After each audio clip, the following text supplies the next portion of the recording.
నమస్కారం. Big debate ప్రత్యేక చర్చ కార్యక్రమానికి స్వాగతం. తెలంగాణ అసెంబ్లీ ఈరోజు ప్రత్యేక సమావేశమైంది. చారిత్రాత్మకంగా కాంగ్రెస్ ప్రభుత్వం చెప్తున్నటువంటి కులగణన దేశ రాష్ట్ర వ్యాప్తంగా 50 రోజుల పాటు ఒక సుదీర్ఘమైనటువంటి యజ్ఞంలాగా జరిగిన కులగణన, దానికి సంబంధించిన నివేదికని అసెంబ్లీలో పెట్టారు. అలాగే ఎస్సీ వర్గీకరణకి సంబంధించి జస్టిస్ షమీమ్ అఖ్తర్ గారి నివేదికను కూడా శాసనమండలిలో చర్చకు పెట్టారు. వీటన్నిటిని ఆమోదిస్తూ అటు బహుశా శాసనసభలో మరి కాసేపట్లో ఎస్సీ వర్గీకరణకు సంబంధించిన నివేదిక కూడా ఆమోదం పొందే పరిస్థితి ఉన్నది.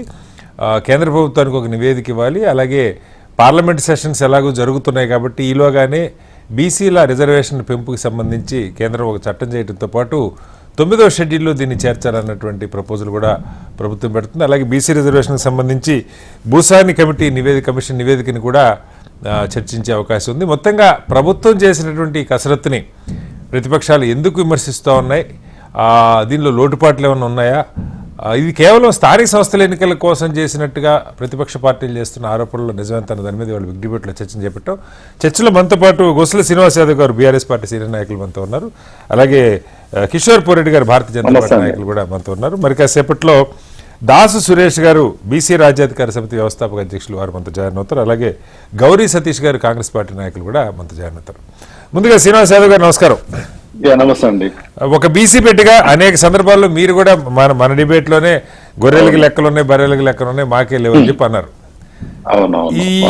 ఈ నివేదిక దీనిలో అసలు బేసిక్ గా బీఆర్ఎస్ పార్టీకి ఏమైనా అభ్యంతరాలు ఉన్నాయా? గతంలో మీరు కూడా చెప్పారు దానికి ఆన్సర్, బట్ సమగ్రంగా ఎప్పుడు కూడా ఆ నివేదిక మీ హయాంలో జరిగిన నివేదిక మొత్తంగా ఇలా బయటికి రాలేదనేది ఒక విమర్శ ఉన్నది. బట్ ఇవాళ ఒక ఈ ప్రభుత్వం ఏర్పడి సంవత్సరం అయింది. షెడ్యూల్ ప్రకారం స్థానిక సంస్థల ఎన్నికలు జరగాలి. ఈలోగానే ఈ కసరత్తుని పూర్తి చేసి అటు చట్టరీత్యా రిజర్వేషన్ కుదిరితే చేస్తూ ఉంటున్నారు, లేకపోయినా పార్టీ పరంగా వాళ్ళు 42% ఇస్తూ ఉంటున్నారు. సుప్రీంకోర్టులో బలమైన వాదనలు వినిపిస్తామని కూడా చెప్తా ఉన్నారు. ఏంటి బీఆర్ఎస్ పార్టీ స్టాండ్ ఏంటి దీని మీద? సార్, స్పష్టంగా మనము అంటే ఈరోజు అందరూ పెద్దలు ఉన్నారు, పోరెడ్డి గారు కానీ మీరు కానీ దాదాపు 3 దశాబ్దాల నుంచి మనం వివిధ ఉద్యమాలలో రాజకీయ పార్టీల్లో ఉన్నాం. అంటే ఏ ప్రాంతము గాని ఏ దేశం గాని ప్రపంచంలో ఒక జాతి గాని ఒక కులం గాని అభివృద్ధి చెందాలంటే ఫస్ట్ వాళ్ళ లెక్కలు తెలవాలి అక్కడ. అంటే వాళ్ళ ఆర్థిక, అదే విధంగా విద్య, ఉపాధి, వాళ్ళ సంబంధించిన వైద్య లెక్కలు ఏవైతే ఉంటాయో అవి తెలవాలి ఆ ప్రభుత్వానికి. దానికోసమే ఒక సర్వే చేస్తుంది. అది ఏ సర్వే, ఏ పేరన్నా పెట్టుకోండి. ఆ సర్వే ఆధారంగా అక్కడ ఉన్న ప్రాంతము, ఆ జాతి లేదంటే ఆ కులము, ఆ దేశం, ఆ రాష్ట్ర సంబంధించిన సంక్షేమ పథకాలు లేదా వాళ్ళ ఆర్థిక, సామాజిక, ఆ తర్వాత రాజకీయ అభివృద్ధి కోసము నిర్ణయాలు తీసుకునే ప్రయత్నం చేస్తుంది. కానీ అంటే నా బాధ ఏంటంటే స్పష్టంగా ఈ దేశంలో ఇప్పటి వరకు జనగణన జరుగుతుంది. ఆ జనగణనలో ఒక్క కాలం పెట్టి ఇప్పుడు జనగణన కూడా జరగట్లా 5 ఏళ్ల నుంచి జరగట్లేదు. అంటే మనం రాకెట్ సైన్స్ ఏం కాదు ఇది. ఈ రోజు చాలా సార్లు చంద్రమండలం మీదకి మనం చాలా రాకెట్లు పంపినాము, ప్రపంచంలో ఉన్నోళ్లతో ఒకసారి మాట్లాడుతున్నాము. ఇన్ని సార్లు జనగణన చేసినా కాంగ్రెస్ ప్రభుత్వం ఈ దేశాన్ని అత్యధికంగా పరిపాలించింది. అదే విధంగా బీజేపీ పరిపాలిస్తుంది. సో ఈ కేంద్ర ప్రభుత్వాలు చేయాల్సిన ఈ పని ఇది సింపుల్, ఇది టెక్నికల్ అంశం, చాలా పెద్ద సబ్జెక్ట్ శ్రీనివాస్ గారు. మనం పాయింట్కి వచ్చేసాం, ఆడికి వస్తున్నా సార్. సో కానీ చేయలేదు. చేయకపోగా ఈ రోజు రాహుల్ గాంధీ కొత్త నినాదం ఎత్తుకున్నాడు, దాన్ని వెల్కమ్ చేస్తారు. ఎవరైనా కూడా ఈ దేశంలో ఓ రాజకీయమైన మంచి ఆలోచన వచ్చినప్పుడు ప్రజాస్వామికవాదులుగా లేదా రాజకీయ పార్టీగా వెల్కమ్ చేయాల్సిందే. కానీ అది ఎవరు చేయాలంటే కేంద్రం చేయాలి. సరే, ఈ రోజు కామారెడ్డి డిక్లరేషన్ లో భాగంగా, వాళ్ళ ఎలక్షన్ లో హామీలో భాగంగా ఈ రోజు వాళ్ళు లెక్కలు తీయాలని అనుకున్నారు. లెక్కలు తీయాలనుకున్నప్పుడు ఏం చేయాలి సార్? స్పష్టంగా ఒక శాస్త్రీయబద్ధమైన ఒక సర్వే జరగాలి. మీరు శాస్త్రీయబద్ధమైన సర్వే జరగలేదనేది ఈ రోజు మనకు ఎవరిని అడిగినా అర్థమవుతుంది. ఒక్కటే, ఈ రోజు మీరు ఎక్కడున్నారో, మీ ప్రాంతంలో మీ ఇంటికి వచ్చిరో మీరు నిజం చెప్పండి సార్. నేను ఈ రోజు ఖైరతాబాద్లో ఉన్నా, నా ఇంటికి రాలేదు సార్ సమగ్ర సర్వే. ఏదైతే మీరు కుల జనగణన అంటారో దాన్ని జనగణన అంటారో రాలే. అదే విధంగా పోరెడ్డి అన్న ఎక్కడ ఉంటుండో మరి చెప్పాలా, పోరెడ్డి అన్న ఇంటికి వచ్చిరా లేదా తెలవాలి. అంటే నేనేమంటున్నా, పెద్దగా మనం కాదు, షాంపిల్ గా మనం ఈ చర్చలో ఉన్న నలుగురు మన ఇళ్లకు వచ్చిండ్రా, మన అపార్ట్మెంట్లకు వచ్చిండ్రా అంటే 70% రాలేదని తెలుస్తుంది సార్. అన్నప్పుడు అది ఎట్లా శాస్త్రీయబద్ధం అవుతుంది సార్? ఒకసారి మనం అంచనా వేసుకోవాలి. రెండో విషయం ఏంటంటే సార్, ఇప్పుడు మన అందరికి తెలుసు సార్, రాజ్యాంగం కాన్స్టిట్యూషన్ ఫ్రేమ్ ప్రకారం 50% 60% లోపే రిజర్వేషన్లు ఉండాలి. అది దాడితే కాన్స్టిట్యూషన్ ఒప్పుకోదు అనేది ఇది ఓపెన్ సీక్రెట్. ఇదేం పెద్ద రాకెట్ సైన్స్ కాదు. సో ఈ రోజు నువ్వు 42% ఇస్తాను ఆమె ఇచ్చి, ఈ రోజు ఆ పక్కన ఉన్న ఎస్సీ సోదరులు, ఆ పక్కన ఉన్న ఎస్టీ సోదరులు మొత్తం కలిపితే స్లాబ్ దాటిన తర్వాత ఈ రోజు కోర్టు ఎందుకు ఊరుకుంటుంది సార్? ఈ రోజు ఎట్లా మనకు పర్మిషన్ ఇస్తారు సార్? ఇది ఓపెన్ సీక్రెట్ కాదు సార్. ఎందుకు అంటే నేనేమంటున్నా, నువ్వు 42% ఇస్తా అని ఎట్లా అన్నావు? దీని కాదు సార్, దీని వాళ్ళ పార్టీ పరంగా వాళ్ళు ఖాయంగా ఇస్తామని చెప్తున్నారు. అది ప్రభుత్వ పరంగా సాధ్యం అవుతా లేదా కాదు, ఆ చర్చ వేరు, దానిలోకి వెళ్ళట్లేదు సార్. మీ హామీలో కూడా 10% తగ్గించి 22-23% ఎన్నికలు జరిపిన చరిత్ర బీఆర్ఎస్ పార్టీ కూడా ఉంది. దాని గురించి కాదు. అయితే ఇప్పుడు చేసిన దానిలో లోపభూయిష్టంగా జరిగిందనే, కేవలం స్థానిక సంస్థల ఎన్నికల కోసం జరిగిందని ఏ రకంగా ఒక పక్క మీరే చెప్తున్నారు. రాహుల్ గాంధీ అక్కడ ప్రకటించారు, దేశవ్యాప్తంగా బీహార్లో కర్ణాటకలో జరిగింది, తెలంగాణలో గతంలో చేసిన ఆ నివేదిక బయటకు రాలేదు. ఇవన్నీ ఉన్నాయి సార్. ఇప్పుడు ఎన్నికల కోసమే చేసిందని ఎలా చెప్తారు? మీ ఇంటికి నా ఇంటికి ఒకవేళ రాకపోతే 70% జరగలేదని ఎలా శ్రీనివాస్ గారు? సార్, హైదరాబాద్ లో 70% రాలేదనేది ఎగ్జాంపుల్, షాంపుల్ గా మీకు చెప్తున్నా సార్. మనమే ఉన్నాం కాబట్టి. సో ఈ రోజు ఏంటి పోయినా హైదరాబాద్ లో జరగలేదు అనేది ఓపెన్ సీక్రెట్. రెండోది ఏమంటున్నా సార్, నేనేమనేది, ఈ రోజు మీరు సర్వే చేసి మీ పార్టీలో ఇస్తా అంటే ఎవరు వద్దన్నారు సార్? నేను దయచేసి చెప్తున్నా, మీ కాంగ్రెస్ పార్టీలో మీరు, మా బీఆర్ఎస్ పార్టీలో మేము ఇచ్చుకుంటాం అనడానికి ఈ సర్వే అవసరం లేదు. ఇది సెన్సబుల్. ఈ రోజు మీరు 60 ఏళ్ల నుంచి పిసిసి ప్రెసిడెంట్లను చాలా మందిని బీసీలను చేసారు, కానీ ముఖ్యమంత్రి చేయలేదు కదా సార్. ఈ రోజు ముఖ్యమంత్రి చేయలేదు కదా. ఈ రోజు 3 ఎమ్మెల్సీలను ప్రకటించారు సార్. ఈ ఉత్తర తెలంగాణలో 3 ఎమ్మెల్సీలు కూడా ఒకే సామాజిక సంబంధించింది సార్. నేను అది క్వశ్చన్ చేయట్లేదు. నేనేం క్వశ్చన్ చేస్తానంటే, నువ్వు నా లెక్క చెప్పదలుచుకున్నావు కదా, నా ప్రభుత్వం కదా, యుఆర్ మై చీఫ్ మినిస్టర్, నువ్వు నా లెక్క కరెక్ట్ చెప్పాలి కదా. నేను ఎంత ఉన్నావు, నా హిమోగ్లోబిన్ ఎంత ఉందో, నా సిబిపి ఎంత ఉందో చెప్పాలి కదా. నువ్వు చెప్పకుండా, నన్ను పూర్తిగా డయాగ్నోస్టిక్ చేయకుండా నువ్వు పర్ఫెక్ట్ గా ఉన్నావు అంటే ఎట్లా? ఇంకోటి రెండో విషయం సార్, మేము చేసినామన్న ఒక్క మాట సార్, మేము చేసినాం సార్. మేము తెలంగాణ విధ్వంసమైనాక తెలంగాణ తెచ్చుకున్నాక సమగ్ర సర్వే చేసి స్పష్టంగా ఆర్డీఓ దగ్గర, ఎంఆర్ఓ దగ్గర, కలెక్టర్ దగ్గర ఉండి దాన్ని మేము ముందు పెట్టుకునే పథకాలు రచించినాం సార్. అదే కళ్యాణ లక్ష్మి, అదే షాది ముబారక్, అదే రైతు బంధు, అదే పింఛన్. నేను మీ దగ్గర సమాచారం లేదు అలా దాన్ని మొత్తంగా సమగ్రంగా ఇట్లా అసెంబ్లీలో పెట్టయితే ప్రకటించలేదని అంతవరకే శ్రీనివాస్ గారు. మీ దగ్గర సమాచారం ఉండొచ్చు, మీరు వాడి ఉండొచ్చు. నేను ఆ పాయింట్ ఒక్క మాట, తలసాని శ్రీనివాస్ యాదవ్ గారు మా పార్టీ నుంచి ఎమ్మెల్యే గారు, సీనియర్ శాసనసభ్యులు, సీనియర్ మంత్రి ఏం చెప్పిందంటే, మీరు చట్టబద్ధం చేస్తే తప్ప ఇది కేంద్రానికి పోయి మీరు చేతులు దులుపుకుంటా అంటే కుదరదు. అది మామూలే అవుతుంది. స్పష్టంగా చూడండి సార్, మీరు లాజిక్. మీరు ఈ రోజు చట్టబద్ధత చేస్తే తప్ప దాన్ని మీరు కేంద్రానికి పంపించేసి మేము చేతులు దులుపుకున్న కేంద్రం ఏం చేస్తారు సార్? నువ్వు కాదు కదా సెన్సస్ చేయాల్సింది, నేను కదా, నువ్వెవరు భయం ఉంటది, అంతే కదా సార్. ఇప్పుడు అట్లాగా సార్, మీరు చెప్పేది కరెక్టే, కానీ కేంద్రం చేయకుండానే తమిళనాడులో మీరన్న 50% దాటి 69% దాకా అమలవుతుంది. సుప్రీంకోర్టులో వాళ్ళు ఇది చేసుకున్నారు, షెడ్యూల్ లైన్లు పెట్టించుకోగలిగారు.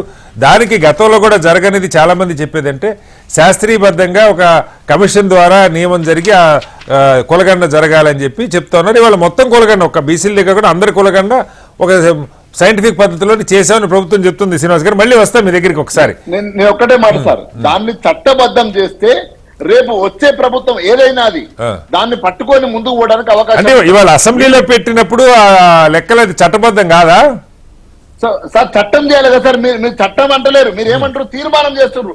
ఏమని తీర్మానం చేస్తున్నారు?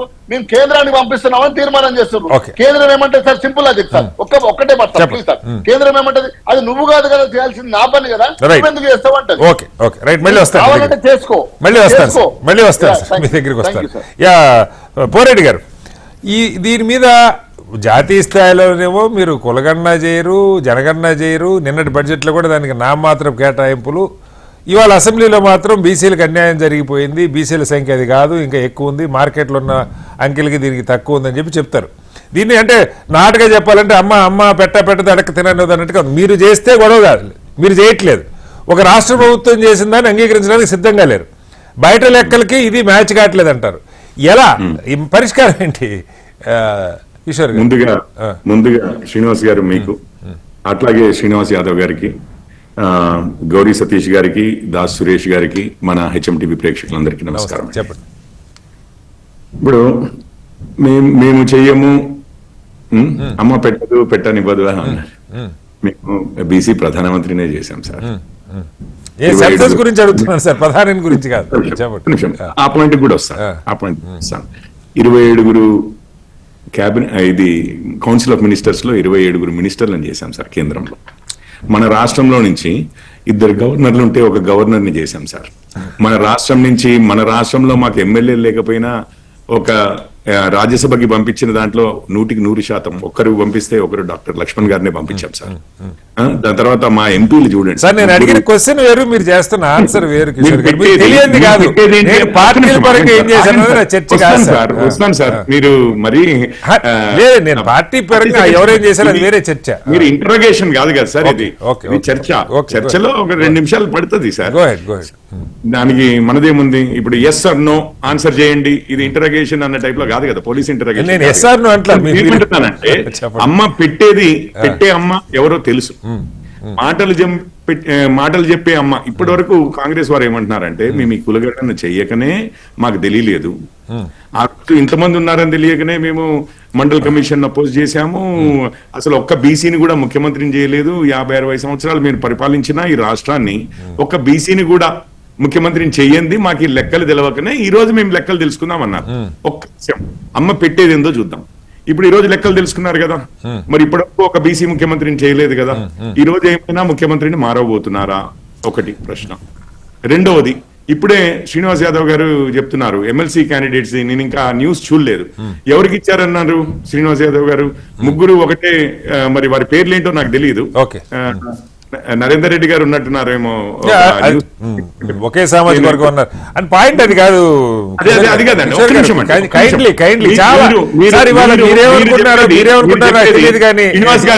శ్రీనివాస్ గారు, మీరు రిపోర్ట్లు తిండిగా పెట్టమంటున్నారా? ఆ పేపర్లు కిషోర్ గారు, నా పాయింట్ ఏంటంటే ఇవాళ రాష్ట్రంలో మొత్తం బీసీ జనాలు కనీసం మన లెక్కలు బయటికి వచ్చిన వాతావరణంలో ఉన్నారు. ఇప్పటిదాకా ఎప్పుడు కూడా అధికారికంగా అటు రాష్ట్ర ప్రభుత్వాలు, కాంగ్రెస్ కూడా పరిపాలించుండొచ్చు, కాదట్లా జాతీయ స్థాయిలో అనేక పార్టీలు ప్రభుత్వాలు వచ్చుండొచ్చు. ఈ మా శ్రీనివాస్ యాదవ్ చెప్పే లెక్కే, మాకు గొర్రెలు బర్రెలు లాగా కనీసం మా లెక్క ఎంత ఉందో ఒక అధికారిక నివేదిక ఉంది, అది చట్టబద్ధంగా మీ లెక్క కూడా సార్, అందరికి లెక్కలు లేవు. చెప్పండి. అదే అంటుంది, ఒక జనాభా కులాల వారీగా ఉన్న జనాభా నివేదికని రాష్ట్ర ప్రభుత్వం బయట పెట్టింది. దీన్ని ఇప్పుడు పార్లమెంట్ కి పంపిస్తే 11 దాకా పార్లమెంట్ సెషన్ జరగదు. ఒక్క నిమిషం, నేను అర్థమైంది సార్, అర్థమైంది మీరు చెప్పేది. నేను నాకు ఈ 1 minute లో నేను చెప్పేసేవాడిని అసలు విషయం. చెప్పండి. ఇప్పుడు మీరు భలే బ్యూటిఫుల్ గా వారు పెట్టేది ఏంటి, ఒక సర్వేని పెడతామంటున్నారు, అధికారం ఇస్తామనట్లేరు. ఇప్పటికి కూడా ముఖ్యమంత్రిని ఇస్తాము, మంత్రుల్ని ఎక్కువ మందిని చేస్తాము, ఇవన్నీ ఏం మాట్లాడట్లేరు. ఎమ్మెల్సీలో క్యాండిడేట్స్ ఇస్తాము, లేకపోతే రాజ్యసభకి ఇక్కడి నుంచి నామినేట్ చేస్తాము, ఢిల్లీ నుంచి ఎవరో అభిషేక్ మను సింఘ్వి గారిని కాదు, మన దగ్గర నుంచి బీసీ బిడ్డల్ని నామినేట్ చేస్తాము, ఇవన్నీ ఏం చెప్పట్లేరు కాంగ్రెస్. ఇగో రిపోర్ట్లు ఇచ్చాము, ఇది మా ఘనత అని అంటున్నారు అనేది మీరు చెప్పేది కూడా. ఇంకొక విషయం అయితే, వారు అసలు నిజంగానే రిజర్వేషన్ల గురించి ఇంత మాట్లాడుతున్నారు కదా, శ్రీనివాస్ యాదవ్ గారే చెప్పారు, రెజల్యూషన్ చేస్తే కాదండి, చట్టం చేయాలి. ఆ చట్టము రేపు కోర్టులలోకి వెళ్తుంది. దాని తర్వాత వేరే విషయము, అంతకుముందు ముస్లింలకి రాజశేఖర రెడ్డి గారే అనుకుంటా మళ్ళీ తగ్గించారా, 50% లిమిట్ లోకి తీసుకొచ్చారా? అప్పుడు రాజశేఖర రెడ్డి గారు ఉన్నప్పుడు బీజేపీ ప్రభుత్వం ఉందా అండి? చెప్పండి. షెడ్యూల్ 9 లో పెడితే తప్పించుకునేది అయితే మరి అప్పటికి రాజశేఖర రెడ్డి గారు సోనియా గాంధీ గారికి బాగానే క్లోజ్ కదా. అసలు 5 సంవత్సరాల్లో 2 ముగ్గురు చీఫ్ మినిస్టర్లు మారని సందర్భం అదే కదా, రాజశేఖర రెడ్డి గారిదే కదా. అంత కాన్ఫిడెన్స్ ఉన్నవారు మరి అప్పుడు షెడ్యూల్ 9 లో ఎందుకు పెట్టించలేదు అనేది మీరు తెలుసుకోండి. షెడ్యూల్ 9 లో పెడితే కూడా అది వీగిపోతుంది సుప్రీంకోర్టు ముందు అని చెప్పి వారు నిర్ణయించుకున్నారు అనేది మీకు అర్థమైపోతుంది. ఒకటి. ఇంకొకటి, నిన్న ఎంత బ్యూటిఫుల్ గా ఇచ్చారు ఈ సర్వే రిజల్ట్స్ చూడండి. ఎస్సీలు ఇంతమంది, నా దగ్గర నెంబర్స్ ఉన్నాయి, మీకు తెలిసిన విషయాలే. ఎస్టీలు ఇంతమంది, ఓబీసీలు ఇంతమంది, ముస్లిం ఓబీసీలు ఇంతమంది, ఓసీలు ఇంతమంది, ముస్లిం ఓసీలు ఇంతమంది. ఒక క్రైస్తవుడు లేడా అండి మన రాష్ట్రంలో? ఒక క్రైస్తవుడు లేడా? అండ్ ఓబీసీలు, ఇప్పుడు ఓబీసీలది మీరు చూశారు కదా, బీసీలకు 42% అంటున్నారు. అందులో మీకు ఇప్పుడు లెక్కలు చూడండి, ముస్లిం 10% ఇస్తారా? 10% ముస్లింలు ఏదైతే ఉందో రిజర్వేషన్ ఓన్లీ 42% గురించి ఓబీసీలను కేటగరైజ్ చేశారు వారిని. అవును. ఓబీసీ ఎంత అన్నారు వారు? ముస్లిం ఓబీసీ 10.08% అన్నారు. మరి ఇప్పుడు 50% లిమిట్ అయితే మొత్తం మీద ఇందులో ఈ కులగణన ద్వారా బెనిఫిట్ అయ్యేది, వారు బెనిఫిట్ చేయదలుచుకుంటున్నది, వారి కేటగరైజేషన్ ఏ విధంగా పెట్టారో చూడండి. మతాల పరంగా అట్లాగా సార్ మీరు కావాలనుకుంటే పార్లమెంట్ లో ఒక ఎన్నికల ముందు ఒక చట్టం చేసి ఈడబ్ల్యూఎస్ 10% గాలిలోంచి తెచ్చి ఓసీలకు ఇచ్చేయచ్చు. కానీ ఇక్కడ ఒక రాష్ట్ర ప్రభుత్వం నెత్తి నోరు బాదుకొని 50 రోజుల కింద కసరత్తు చేసి, మీ చేతిలో బిల్లు ఉందా? నా చేతిలో బిల్లు కాదు సార్, మీరు మార్గం మీరు జాతీయ స్థాయిలో చట్టం పాస్ చేసింది ఉందా? ఇప్పుడు మనం చర్చ ప్రిమేచరే కదండి. ఈ సమాచారం మీకు బాధ్యత లేదని చెప్పమని చెప్పండి. ఈ రోజు వారు ఒక చట్టం కిషోర్ గారు ఇవాళ ఈ లెక్కలు తప్పు. రాజశేఖర్ రెడ్డి గారు ముస్లింలకి 6% బీజేపీ గురించి చెప్తున్నారు, మీరు కాంగ్రెస్ గురించి చెప్తున్నారు. కిషోర్ ఎందుకు సోనియా గాంధీ గారి ప్రభుత్వము 9వ షెడ్యూల్ పెట్టలేదు అడగండి. ఓకే రైట్ సార్, మళ్ళీ వస్తారు. చేసే గుణమే ఉంటే 50 సంవత్సరాలు కులగణన చేయలేదు, ఈ రోజు అపోజిషన్ లో ఉన్నారు. ఓకే కిషోర్ గారు మళ్ళీ వస్తారు మీ దగ్గర. Welcome back to big debate. Suresh గారు, మీరు ఇప్పుడు ఇవాళ రాష్ట్ర ప్రభుత్వం ఒక కసరత్తు చేసింది, ఒక సమాచారం ప్రజల ముందు పెట్టింది. గతంలో ఎందుకు చేయలేదు, లేకపోతే మీరు మా ముఖ్యమంత్రి పదవులు ఇచ్చారా, ఈ చర్చ కాదు నాకు కావాల్సింది. తెలంగాణ రాష్ట్రం ఆ మాటకు వస్తే దేశంలో అంతా అందరూ కోరుకుంటున్నారు. అసలు ఎవరు ఎంత ఉన్నారు? ఒకటి 50 అంటాడు, ఒకటి 60 అంటాడు, ఒకటి 30 అంటాడు. ఎవరికి తోచిన లెక్కలు బీసీల గురించి కానీ మిగతా వాటి గురించి కానీ నోటికి వచ్చిన లెక్కలు చెప్పేవారు. ఎక్కడ వాటికి అథెంటికేషన్ లేదన్నది అయితే వాస్తవం. బీసీ సంఘాల దగ్గర ఉంది నిజమే కదా, ఎవరు చెప్పాలి? ఓసీ సంఘాలు వాళ్ళు మాది ఇంత అంటారు, ఇంకొకరు ఇది అంటారు. ఇవాళ ఈ రాష్ట్ర ప్రభుత్వం ఒక 50 రోజులు కసరత్తు చేసి దాదాపు 1 లక్ష మంది ఎన్యూమరేటర్లు పెట్టుకొని తిరిగారు. మొత్తం తిరిగారా? వాళ్ళే చెప్తున్నారు ఒక 3-4% అసలు వాళ్ళు సమాచారం ఇవ్వలేదని. లేదు కొంతమంది మిస్ అయ్యి ఉండొచ్చు, నేను దానిలోకి వెళ్ళట్లా. బట్ ఉన్నంతలో ఇప్పుడు మనకి అథెంటికేటెడ్ డేటా అంటే ఇదే. అయితే ఈ డేటాని చట్టబద్ధం చేస్తారా? ఇది కేవలం రిజర్వేషన్ల కోసం చేసింది కాదు, మనకు తెలుసు. సురేష్ గారు, ఇది రిజర్వేషన్ల కోసమే చేసిందని అనుకోవడానికి లేదు. ప్రభుత్వం చెప్పింది కూడా దీనికోసం కాదు. మేము ఈ పాలసీస్ విధానాల రూపకల్పనకి దీన్ని వాడుకుంటాం. అలాగే ఎన్నికల ముందంటే ఈ ప్రభుత్వం వచ్చి 5 ఏళ్ళు కాల, వాళ్ళు రాగానే మొదలుపెట్టారు, సంవత్సరంలో రిపోర్ట్ ఏమన్నారు ఇచ్చారు. ఏంటి మీరు ఎలా చూస్తూ ఉన్నారు? సార్ శ్రీనివాస్ గారు, ప్రధానంగా ఇవాళ ఈ చర్చను కొనసాగిస్తున్నందుకు హెచ్ఎండి యాజమాన్యానికి మేము ధన్యవాదాలు చెప్పిస్తున్నాం. ప్రధానంగా ఏంటంటే ఏదైతే ఒక పరిణామ క్రమం అంటే ఇవాళ రాష్ట్రం లోపల ఏంటంటే అనేక సంవత్సరాలుగా కూడా బీసీల యొక్క సంఖ్య తెలియకపోవడం వల్ల అనేక అనర్థాలను బీసీలు ఎదుర్కొంటున్నటువంటి విషయం వాస్తవం. అయితే ఇప్పుడు మనకు స్వాతంత్రం వచ్చిన తర్వాత దాదాపు 77 సంవత్సరాలు అవుతున్నా కూడా మనకు 1931లో సైమన్ కమిషన్ అప్పుడు ఉన్నటువంటి బీసీల లెక్కలు కూడా అప్పుడు తీయడం జరిగింది. ఇప్పుడు వాళ్ళు చెప్పినటువంటి లెక్కల ప్రకారమే దాదాపు 54% బీసీలు ఉన్నారని చెప్పేసి అది ప్రాథమికంగా మనకు ఉన్నటువంటి సమాచారం. దాని తర్వాత ఇప్పటివరకు కాలేల్కర్ కమిషన్ తర్వాత అక్కడ కావచ్చు లేదా మండల్ కమిషన్ వరకు కూడా ఎక్కడ కూడా ఏంటంటే బీసీల లెక్క తెలియజెప్పడానికి ఏంటంటే ప్రభుత్వాలు వెనకడుగేసినాయి తప్పించి దాని ఒక పాజిటివ్గా తీసుకొని ముందుకు పోయినటువంటి పరిస్థితి మనం చూడలేదు. అయితే ఈ తెలంగాణ ఎన్నికల సందర్భంగా కాంగ్రెస్ పార్టీ ఏంటంటే కులగణన చేస్తాము, బీసీలకు 42% రిజర్వేషన్ ఇస్తామని చెప్పి ఒక పాజిటివ్ గా ఒక నిర్ణయం తీసుకోవడం జరిగింది, అనౌన్స్మెంట్ చేసిండ్రు. దానికి కూడా ఏంటంటే ఒక సామాజిక న్యాయం అనేటటువంటి ఎజెండాతోని కాంగ్రెస్ పార్టీ ముందుకు వచ్చింది. కాబట్టి తెలంగాణలో అధిక సంఖ్యాకులైనటువంటి బీసీలు ఒక నమ్మకము ఒక రకమైనటువంటి విశ్వాసంతో ఏంటంటే కాంగ్రెస్ పార్టీని అధికారంలో కూర్చోబెట్టిన తర్వాత దానికి సంబంధించినటువంటి ఎక్సర్సైజ్ ఏదైతుందో అది ఇనీషియల్ గా గవర్నమెంట్ ఒక 26 అనేటటువంటి జీవోను తీసి దానికి కొంత బడ్జెట్ కూడా కేటాయించి ఏంటంటే దాన్ని అనౌన్స్మెంట్ చేయడం జరిగింది. కానీ దాన్ని ముందుకు తీసుకుపోయేటటువంటి పరిస్థితి అది ప్రియారిటీ కాలేదు. సో బేసికల్గా ఏంటంటే రాజకీయ పార్టీలను అంటే రాజకీయ విశ్లేషణ చేసేది ఉంటే రాజకీయ పార్టీలకు కొన్ని ప్రియారిటీస్ ఉంటాయి. ఈ కొన్ని రోజుల తర్వాత ఏమైందంటే ఎలక్షన్ల హామీల పరంగా తెలియనట్టు అయింది, కానీ అది ఒక ప్రియారిటీ అంశంలో మాకు అనిపించలేదు. అనిపించినటువంటి తరుణం లోపల ఏంటంటే మేము కొంత ఒత్తిడి పెంచడం, కోర్టు లోపల కేసులు వేయడం కానీ ఇవన్నీ చేయడం ద్వారా అప్పుడు ప్రభుత్వం ఏంటంటే తప్పనిసరిగా కులగణన చేయాల్సినటువంటి పరిస్థితి ఏర్పడింది. ఏం లేదు సార్, ఇప్పుడు హామీ ఇచ్చారు కదా, హామీ ఇచ్చారు. అది ఎప్పుడైతే గవర్నమెంట్ ఆ ప్రాసెస్ ని మొదలు పెట్టిన తర్వాత ఆ శాంటిటీ కోసం ఏంటంటే మళ్ళీ కేవలం బీసీ కమిషన్ తో చేస్తానంటే అది శాంటిటీ దొరకదు. కాబట్టి మళ్ళీ కూడా మేము కోర్టుకు వెళ్ళడం వల్ల అది డెడికేటెడ్ కమిషన్ రావడం జరిగింది. అంత ఒక ప్రాసెస్ లాగా జరిగింది.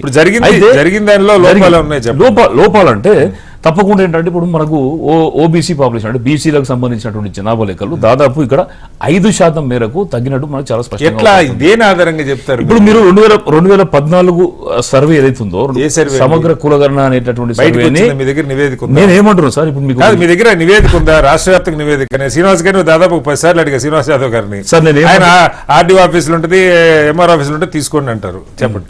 సరే ఇప్పుడు దీనికి సంబంధించినటువంటి బీసీ కమిషన్ లో పనిచేసినటువంటి వ్యక్తులు ఉన్నారు, తర్వాత మంత్రులుగా పనిచేసినటువంటి వ్యక్తులు ఉన్నారు. ఇప్పుడు ప్రభుత్వం అధికారికంగా దాన్ని బయట పెట్టలేదు కావచ్చు, కానీ ప్రభుత్వ వ్యవస్థ లోపల పనిచేసేటటువంటి బీసీ వ్యక్తులు ఉంటారు కదా, బీసీలకు సంబంధించిన ఆఫీసర్లు ఉంటారు కదా, మంత్రులు ఉంటారు కదా, అదేవిధంగా బీసీ కమిషన్ మెంబర్లు, చైర్మన్లు అందరూ ఉంటారు కదా, వాళ్ళ కాపీ రాదని చెప్పేసి ప్రభుత్వం పెట్టాను కూడా సార్. ఏమో నాకు తెలియదు, మీరు అది చెప్పాలి. compulsory ఉంటుంది సార్. మీ సార్, దగ్గర ఉంటే, అందుకే మీ దగ్గర ఉంటే చూపించండి సార్ అని అడుగుతున్నాను. నా దగ్గర ఉంది సార్, నేను చూపిస్తాను. ఓకే, నా దగ్గర ఉన్నటువంటి రిపోర్ట్ నేను చూపిస్తా. నేనేమంటున్నాను అంటే సార్, దేన్నైనా కూడా సర్వే ఒక ఏజెన్సీ ద్వారా గవర్నమెంట్ చేయించుకుంటది. మాకు కూడా గ్రామ స్థాయిలో కొన్ని ఏజెన్సీలు ఉంటాయి. ఇప్పుడు మాకు తెలంగాణలో ఉన్నటువంటి ప్రధానమైన కులాలేంటి, అందులోపల బీసీలలో ప్రధానమైన కులాలేంటి, వాళ్ళ జనాభా ఎంత ఉంది, ఎక్కడెక్కడ ఏ నియోజకవర్గం లోపల బీసీలు బలంగా ఉన్నారు, 42 నియోజకవర్గాలలో ఇక్కడ 42 నియోజకవర్గాల్లో బీసీలు 60% కంటే ఎక్కువ ఓకే, ఉన్నారు. అది ఈ విషయం నాకు తెలుసు. అది కాదంటలే నేను.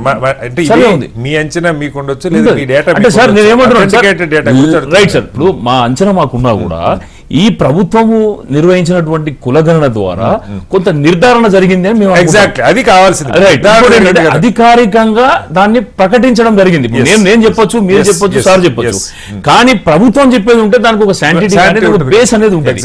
అయితే ఈ వీళ్ళు చేసినటువంటి ఈ యొక్క కార్యక్రమం ఎక్సర్సైజ్ లోపల ఒక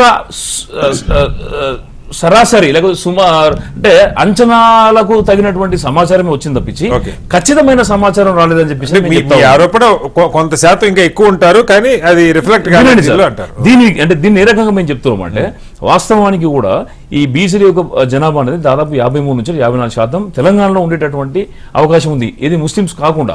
అయితే ఇవాళ జరిగినటువంటి ఈ యొక్క కులగణన లోపల ముస్లిం బీసీలని, ముస్లిమేతర బీసీలు అనేటటువంటి ఒక డిఫరెంట్ క్లాసిఫికేషన్ కొత్తగా తీసుకొచ్చిండు.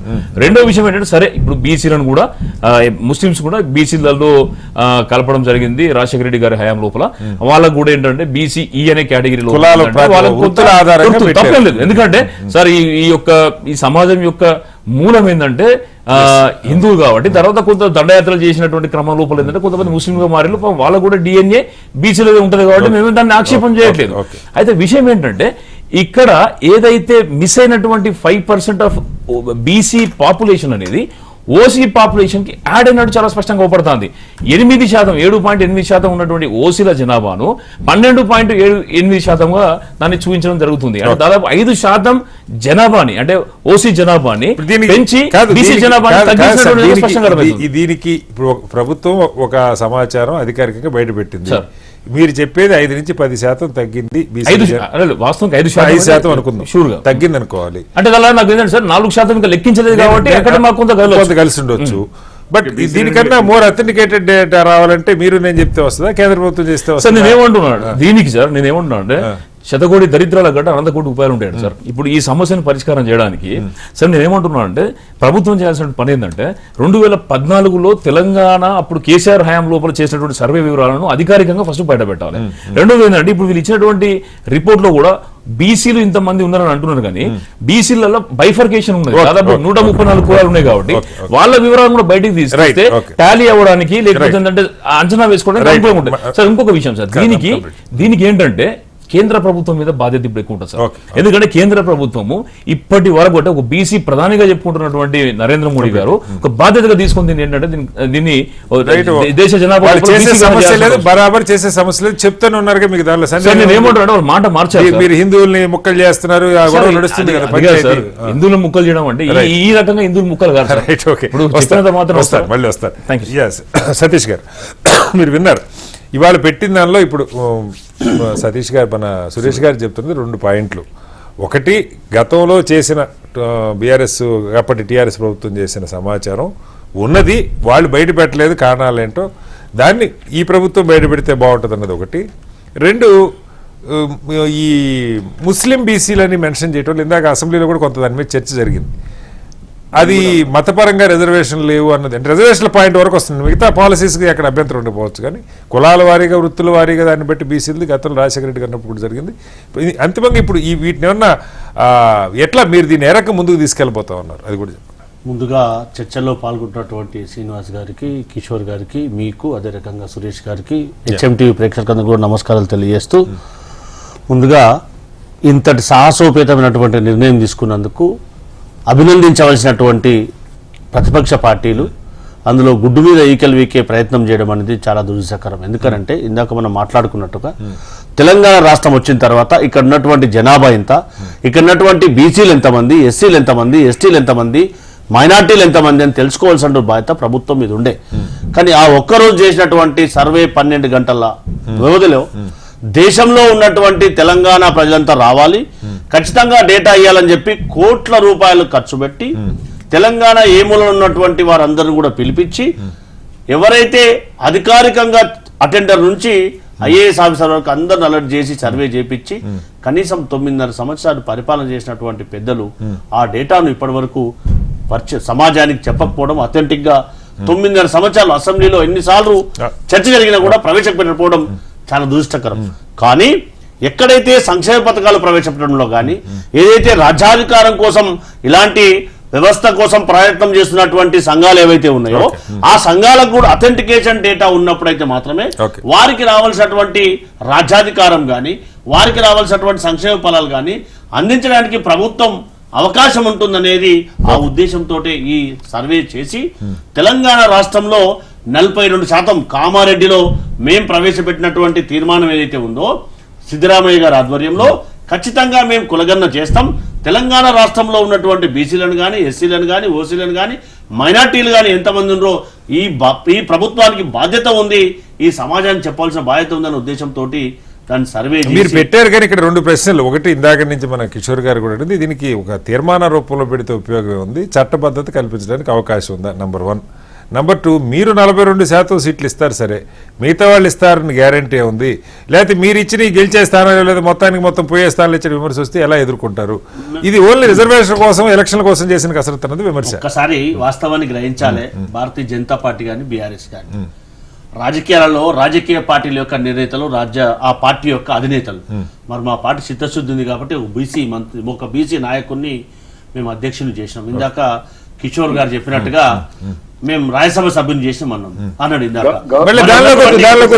చెప్పినటువంటి మాటకే మేము కూడా రాజ్యసభ సభ్యులు చేసినాం. ఏదైతే సెన్సస్ చేయవలసినటువంటి కేంద్ర ప్రభుత్వం 2001లో చేయవలసినటువంటి సెన్సస్ ఇప్పటి వరకు 2025 వచ్చినప్పటికీ కూడా సెన్సస్ చేయకపోవడం ద్వారా దేశంలో ఏ జనాభా ఎంత ఉంది, ఏ సంక్షేమ పథకాలు ఎవరికి అంత దామాషా ప్రకారం అందవలసినటువంటి బాధ్యత, అందించవలసిన బాధ్యత కేంద్ర ప్రభుత్వం మీద ఉంది. అది చేయడం వారి ధర్మం, అది నెరవేర్చలేరనేది ఖచ్చితంగా దేశంలో ఉన్నటువంటి ప్రజలందరూ కూడా ఆలోచిస్తూ ఉన్నారు కదా. ఇటీవల బడ్జెట్ అలొకేషన్ జరిగినప్పుడు కనీసం బడ్జెట్ లో కూడా ఆ అలొకేషన్ జరగకపోవడం చేత ఏమి నిర్ధారణ అవుతుంది అంటే మాకు సెన్సర్ చేయాల్సినటువంటి చిత్తశుద్ధి లేదు, మాకు చేయవలసినటువంటి అవసరం లేదని చెప్పి కేంద్ర ప్రభుత్వం చాలా స్పష్టంగా చెప్తా ఉంది. మరి ఎవరైతే బీఆర్ఎస్ పార్టీ నాయకులు చెప్తా ఉన్నారో స్థానిక సంస్థల్లో గతంలో 32% ఉంటే వారు వచ్చిన తర్వాత 26% ఇంప్లిమెంట్ చేసినటువంటి ఘనత. ఇప్పుడు మేము డేటా ఉంది, సైట్ లో ఉంది, అది మీరు చూసుకోలేదని మాట్లాడితే అంతకంటే సద్దూరమైనటువంటి మాటలు ఏమైనా ఉంటాయో మనం అందరం కూడా ఒకసారి ఆలోచన చేయాలి. ఖచ్చితంగా అసెంబ్లీలో చర్చ పెట్టినాం. అథెంటిక్ డేటా ఏదైతే ప్రభుత్వం ప్రకటిస్తే అది అథెంటిక్ గా ఉంటుంది. అథెంటిక్ డేటా సమాజానికి చెప్పాలంటే బాధ్యత మా మీద ఉంది. కాబట్టి అందుకే చెప్పి ఊరుకుంటారా దీని మీద యాక్షన్ ప్లాన్ ఖచ్చితంగా తీర్మానం చేసి అసెంబ్లీలో కేంద్ర ప్రభుత్వానికి షెడ్యూల్ 9 ప్రకటించడానికి 100% ప్రయత్నం చేస్తాం. దాంతో పాటుగా మా ముఖ్యమంత్రి గారు, మా పిసిసి అధ్యక్షులతో మాట్లాడి ఒకవేళ ఏదన్నా కారణాల చేత కేంద్ర ప్రభుత్వం కనుక ఒకవేళ దీన్ని ఒప్పుకోకపోతే ఒక రాజకీయ పార్టీగా ఖచ్చితంగా బీసీలకు 42% రాజకీయ పార్టీగా సీట్ల కేటాయింపులో ఖచ్చితంగా మేము హామీ ఇస్తున్నామని చెప్పి అసెంబ్లీ సాక్షి చెప్పినటువంటి మాట కదా. ఆ మాట నా పార్టీ అధ్యక్షులుగా లేదా ఆ పార్టీ కార్యనిర్వాహక అధ్యక్షునిగా ఎవరైనా చెప్పండి. అది చెప్పకుండా మాట్లాడితే ఎంతవరకు సమంజసం? అల్టిమేట్ గా పార్టీలో గుర్తింపు వచ్చినట్టు కదా వచ్చినప్పుడే కదా రాజ్యాధికారానికి పోవడానికి అవకాశం ఉంటది. Okay. ఎవరైనా కానీ రాజ్యాధికారం వచ్చినప్పుడే ఆ సంఘాలకు కానీ వారి యొక్క ప్రాంతానికి కానీ అభివృద్ధి చేయడానికి అవకాశం ఉంటుంది కదా మన ప్రజాస్వామ్యంలో మనం అందరం కూడా చర్చించేది దాని ద్వారా కదా సాధ్యమైంది. కాబట్టి ఒక్కసారి ఆలోచన చేయాలి. సరే బీఆర్ఎస్ అధికారాన్ని కోల్పోయిన తర్వాత ఇప్పుడు బీసీలు గుర్తొచ్చిండ్రు, ఇప్పుడు వారి గురించి మాట్లాడితే దయ్యాలు వేదాలు వలించినట్టు ఉంటాయా కాదా, అది వాస్తవాన్ని గ్రహించాలి కదా. ఓకే, ఒకసారి శ్రీనివాస్ యాదవ్ గారు, సరే ఇవాళ ఎందుకంటే చాలా కీలకం, మనం 1 గంటే సమయం ఉంటుంది. దీంతో పాటుగా సరే ఇది ఏం జరుగుతుందో చూద్దాం, ఇవాళతో అయ్యేది కాదు. ఎస్సీ వర్గీకరణకి సంబంధించి కూడా నివేదిక సభ ముందు పెట్టారు ఇవాళ తెలంగాణ అసెంబ్లీలో. 4 ఏబిసిడీలు కాకుండా ఏబిసి 3 పెడతారని చెప్పి అంటా ఉన్నారు. ఒకవైపు దానికి సుప్రీంకోర్టు కూడా పచ్చజెండా ఒప్పింది, అధికారం రాష్ట్రాలకు ఇచ్చింది. రాష్ట్ర ప్రభుత్వం కూడా దీనికి ఒక కమిషన్ ద్వారా, షమీమ్ అఖ్తర్ అనే కమిషన్ ద్వారా 2011 సెన్సస్ తీసుకున్నారు. మిగతా అన్ని ప్రాతిపదికలు ఉద్యోగులు ఎక్కడ తీసుకొని 3 కేటగిరీస్గా పెట్టబోతున్నారని మనకి సమాచారం. బహుశా ఇంకా అసెంబ్లీ అవుతున్నట్టుగా ఉంది. ఏంటి దీని మీద బీఆర్ఎస్ స్టాండ్ ఏంటి? సార్ నేనేమంటున్నా సార్, ఇప్పుడు అదే కాంగ్రెస్ కన్ఫ్యూజన్ చేసింది. గౌరీశంకర్ అన్న కావచ్చు, మన హెచ్ఎంటీ ప్రేక్షకులు అర్థం చేసుకోవాలి. ఇప్పుడు మీరు ఏబిసిడి ఆర్ ఏబిసి చేస్తా అనుకుంటున్నారు కదా, 2011 సెన్సస్ ను మీరు తీసుకుంటారా, లేదా మీరు ఇప్పుడు చేసిన సెన్సస్ తీసుకుంటారా? ఈ సెన్సస్ తీసుకుంటే దీనికి చట్టబద్ధత చేస్తారా మీరు ఇప్పుడు ఇమ్మీడియట్ గా? ఇప్పుడు మాజీ మంత్రి కేటీఆర్ గారు, అదే విధంగా తలసాని శ్రీనివాస్ యాదవ్ గారు ఏమడిగిందంటే, నిన్న ఇప్పుడైతే చర్చ పెట్టిన రేవంత్ రెడ్డి గారు, ముఖ్యమంత్రి గారు ఏదైతే మాట్లాడినో అదే మాటలను నిన్న చైర్మన్ గా ఉన్న ఉత్తమ్ కుమార్ రెడ్డి గారు కూడా అదే చెప్పిండ్రు. ఇప్పుడు హౌస్ లో దానికి అక్కడికి డిఫరెన్స్ ఏం కనిపించలేదు. కాబట్టి మేమేమంటున్నామంటే నెక్స్ట్ వచ్చే ఏ ప్రభుత్వమైనా కావచ్చు, అది మీరు కావచ్చు, నేను కావచ్చు, ఇంకోరు కావచ్చు, చట్టబద్ధత చేస్తే ఇంతకుముందు కిషోర్ గారు చెప్పినట్టు మనం ఈ దేశంలో ఎక్కడైనా పైన కోట్లకు వెళ్ళి మనం కొట్లాడే హక్కు ఉంటుంది. నువ్వు చట్టబద్ధత చేయడం వల్ల నాకు హక్కు ఇచ్చినట్టు, ఒక బీసీ బిడ్డగా, ఒక బీసీగా ఏ పార్టీలో ఉన్నా, ఏ వ్యక్తిగా ఉన్నా ఒక హక్కు ఇచ్చినట్టు. నువ్వు హక్కు ఇస్తావా లేదా? నేను చేసిన అంటే హక్కు అది కాదు సార్, మీరు ఇందాక నుంచి హక్కు ఇచ్చే హక్కు రాష్ట్ర ప్రభుత్వానికి లేదని మీరే చెప్తున్నారు, మళ్ళా హక్కు ఇవ్వమంటారు ఎట్లా? అదే అంటున్నా, నువ్వు లేనప్పుడు మరి ఎందుకు చేసినావు అనే ప్రశ్న వస్తుంది. రాజకీయ ఒత్తిడి కోసం అనుకోండి, రాజకీయ ఒత్తిడి కోసం చేసిన సమాచారం ప్రభుత్వం బయటపెట్టినప్పుడు అందరికీ యాక్సెప్ట్ చేయాలి కదా సార్. అందు గురించే నేనేమంటున్నా, కనీసము మీరు చట్టబద్ధత చేస్తే రేపు కేంద్ర ప్రభుత్వం మీద సుప్రీంకోర్టులో మనం కొట్లాడే హక్కు ఉంటది, తెలంగాణ హక్కుగా.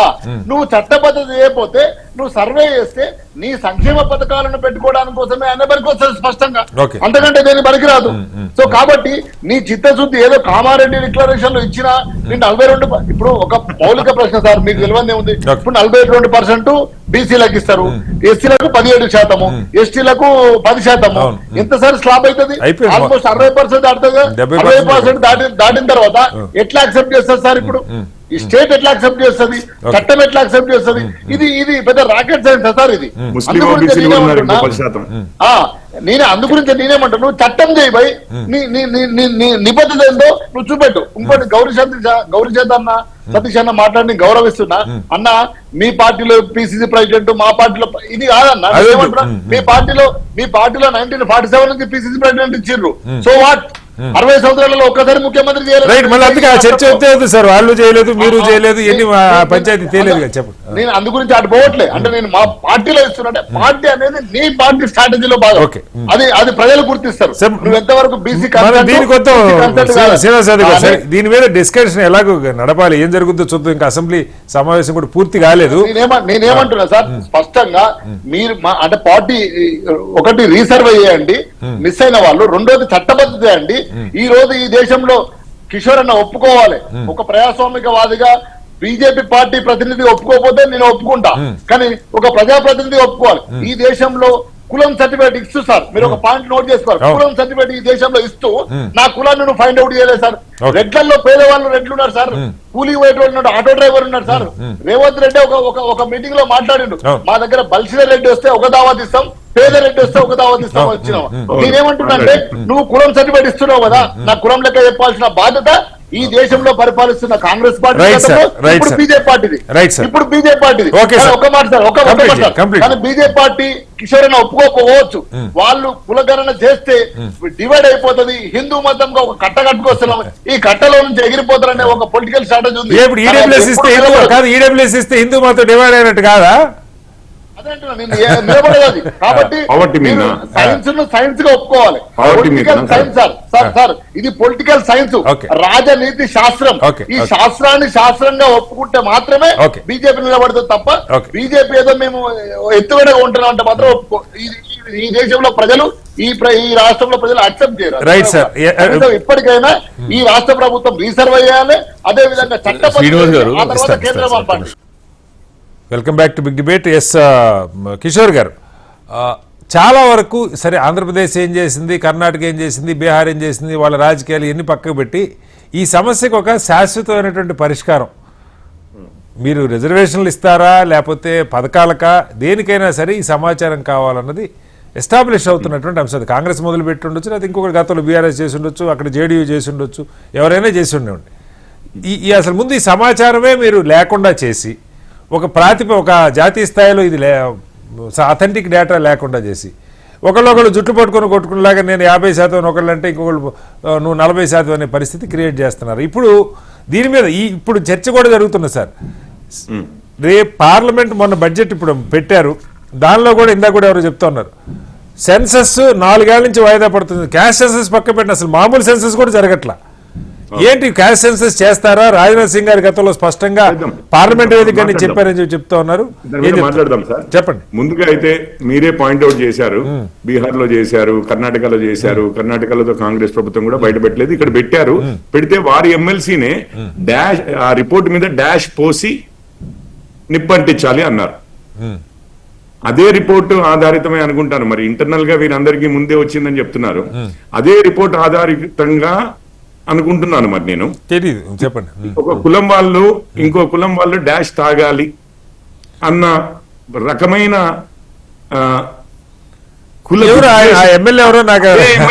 అదే ఎమ్మెల్సీ కుల విద్వేషాలను కూడా రెచ్చగొట్టడం మనం చూస్తున్నాం.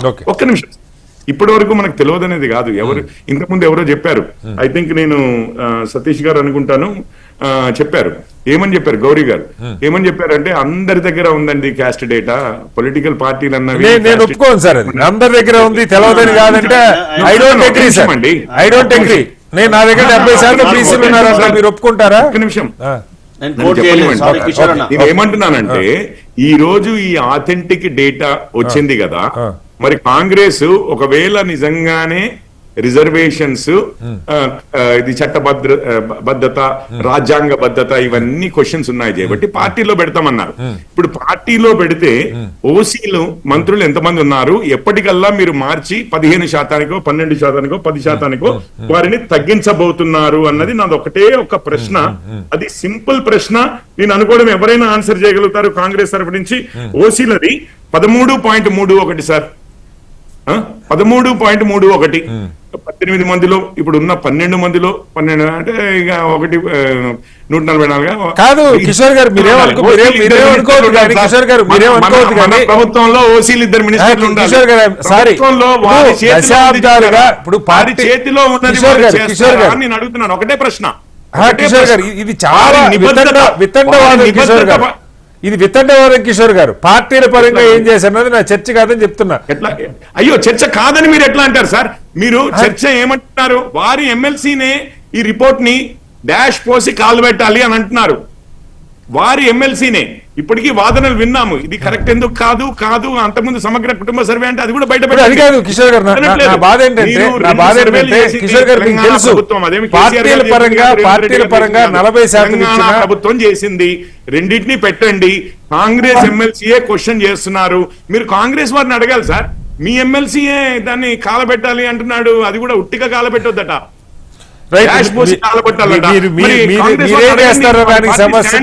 ఎవరన్నా ఖండించారా? ముఖ్యమంత్రి గారు ఖండించారా? జాతీయ స్థాయిలో మీరు అధికారులు ఉన్నారు, విద్వేషాలు రెచ్చగొడుతుంటే ఖండించారా అనేది ప్రశ్న. మా ఉద్దేశం ఏంటంటే ఒకటే ఒక విషయం, అండ్ కాంగ్రెస్ వారి ఇంటెన్షన్ బయట పెట్టుకుంది సార్. ముస్లిం ఓబీసీ, ముస్లిం ఓసీ, ఇక మిగిలిన వారు ఎవరు లేరు. ముస్లిం ఓబీసీ అని తేవడం తోటే మీకు మళ్ళీ మతాల ప్రాతిపదికన ఇప్పుడు పెరిగేది ఎవరికి లేదు. వాళ్ళ లెక్కల ప్రకారము వాళ్ళ vote bank Muslim reservations Ambedkar గారి ఆలోచనకు విరుద్ధంగా ముస్లిం రిజర్వేషన్స్ పెంచే ఆలోచనే గాని ఇంకా వేరే ఏమీ లేదు. అంతకుముందు రాజశేఖర రెడ్డి గారు వచ్చినప్పుడైనా కానీ సో కాంగ్రెస్ ఉద్దేశం చెప్పారు, మీ ఉద్దేశం నేను ఇప్పటికి 20 సార్లు అడిగాను కిషోర్ గారు. ఉద్దేశము మేము ప్రధానమంత్రిని చేస్తాం సార్, అంతే. అయిపోయింది.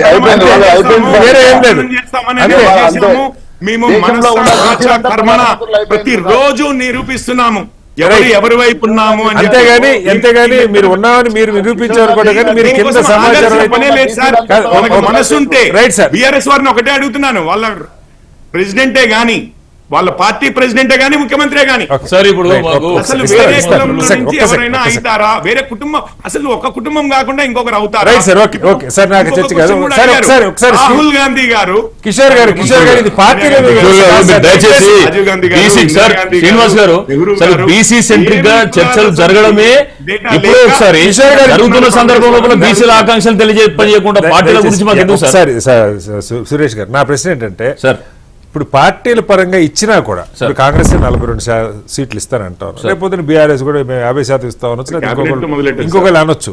కానీ ఎండ్ ఆఫ్ ది డే మనకి ఒక ఫిక్స్డ్ రిజర్వేషన్ అక్కడ లేకపోతే మొత్తం అయిన తర్వాత రేపు జడ్పీటీసీలు ఎంపీటీసీలు అవుతాయి. అయిపోయిన తర్వాత చూసుకుంటే సరే కాంగ్రెస్ మేము మొత్తం గెలుస్తాం అనొచ్చు, ఇంకొకరు గెలుస్తాం అనొచ్చు, కానీ వీళ్ళ సంఖ్య చూసుకుంటే అధమాత గెలిచిన వాళ్ళకి కూడా పవర్స్ లేవు చాలా చోట్ల. ఎవరో పైన కూర్చొని పెత్తనం చేస్తుంటారు, దొరల పెత్తనం లేదా ఇంకొకరి పెత్తనం నడుస్తూ ఉంటుంది, మనకు తెలిసిందే.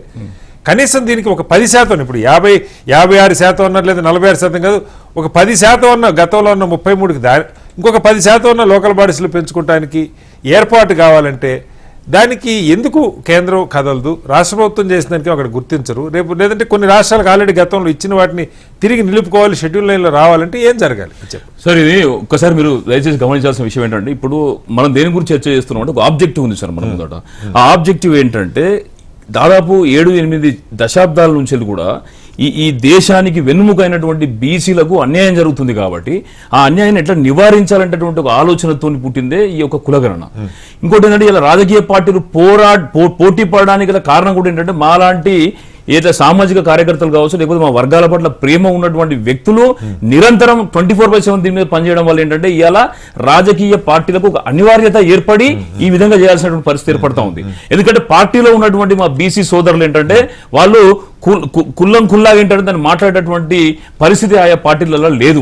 రెండో విషయం ఏంటంటే ఇవాళ జరుగుతున్నటువంటి చర్చను కనీసానికి ఒక అవకాశంగా మార్చుకోవడానికన్నా ఆయా పార్టీలో ఉన్నటువంటి మా బీసీ సోదరులు ప్రయత్నాలు చేయాలి తప్పించి, అయినా ఇప్పటికీ కూడా వాళ్ళ పార్టీల ఎజెండాలను మోయడానికి ప్రయత్నం చేస్తున్నారంటే మీకు కనీసం మన పక్షాల పట్ల ఉన్నటువంటి కమిట్మెంట్ ఏదో కూడా పబ్లిక్ తెలుస్తా ఉంది. ఇవాళ ఏంటంటే బీసీలు కానీ ఎస్సీలు కానీ ఎస్టీలు కానీ కోరుకునేది ఏంటంటే ఈ దేశం లోపల మేము అంతర్భాగం కాబట్టి మాకు కూడా న్యాయం జరగాలి, మాకు కూడా పరిపాలన లోపల వాటా కావాలి, మాకు కూడా అవకాశాల్లో వాటా కావాలి, ఆస్తిలో వాటా కావాలి, అవకాశాల్లో వాటా కావాలని చెప్పేసి కోరుకుంటా ఉన్నారు. ఇలా దేశంలో జరుగుతుంది ఏంటంటే విపరీతమైనటువంటి అసమానత, రాజకీయ అసమానత, సామాజిక అసమానత, ఆర్థిక అసమానత విపరీతంగా కొనసాగుతున్న దేశం లోపల మనం అనుకున్న సమానత్వం ఏది ఆర్టికల్ 14 ప్రకారం మనకేంటంటే సమానత్వం అనే దానికి మనం ఎలిజిబుల్ ప్రతి ఇండియన్ కూడా.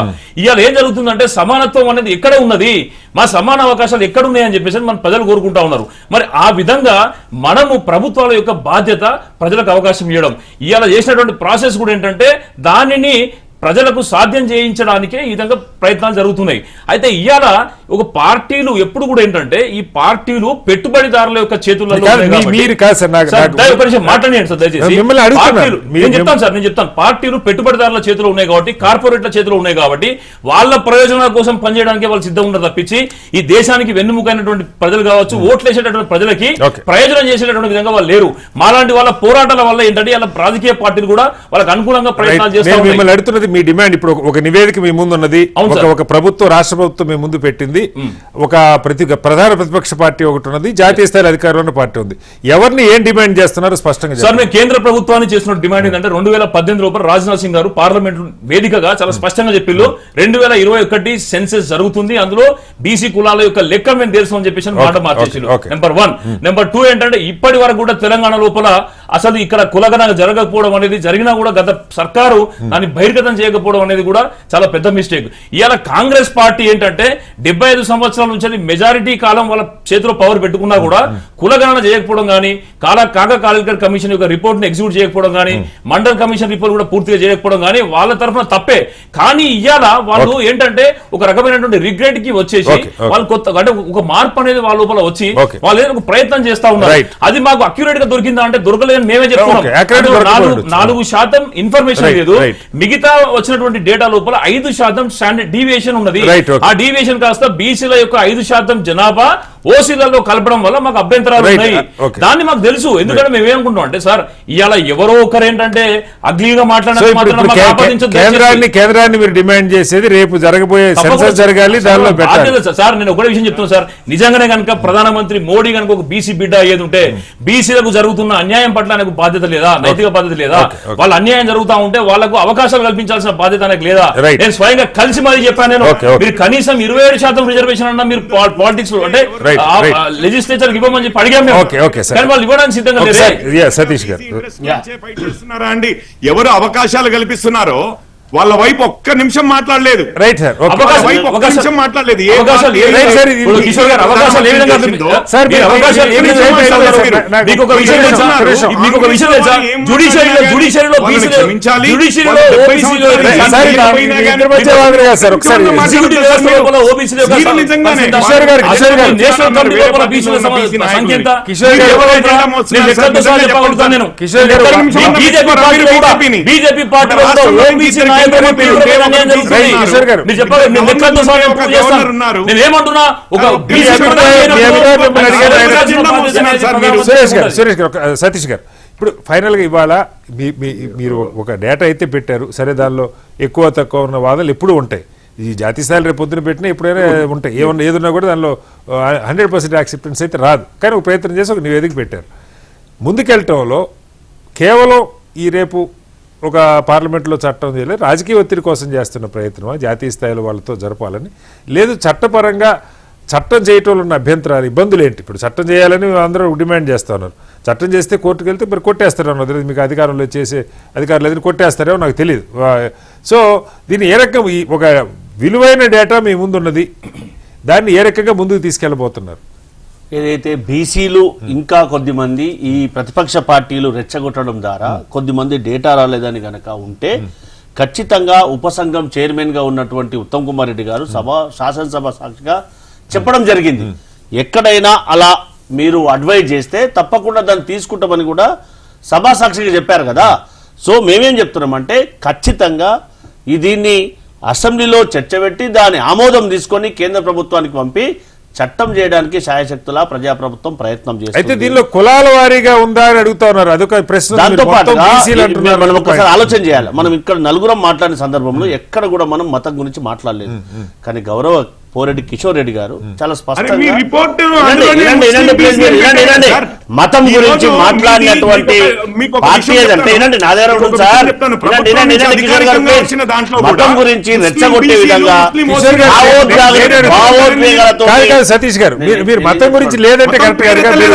మీరు ముస్లింల్లో ఇచ్చారు కదా. ఒక్క నిమిషం అనండి. మీరు కూడా ఏ గ్రామంలో ముస్లింలో కూడా దూదేగుల కూడా బీసీ కింద వస్తుంది. చెప్పండి, అది తెలుసుకోవాలి కదా. చెప్పండి. తెలుసుకోకుండా మతం గురించి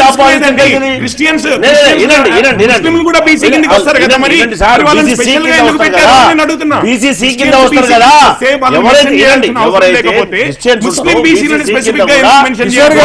కిషోర్ గారు మీకు టైం ఇస్తే ఒక్క సెకండ్ ఆగండి, మళ్ళీ మీకు ఇస్తాను.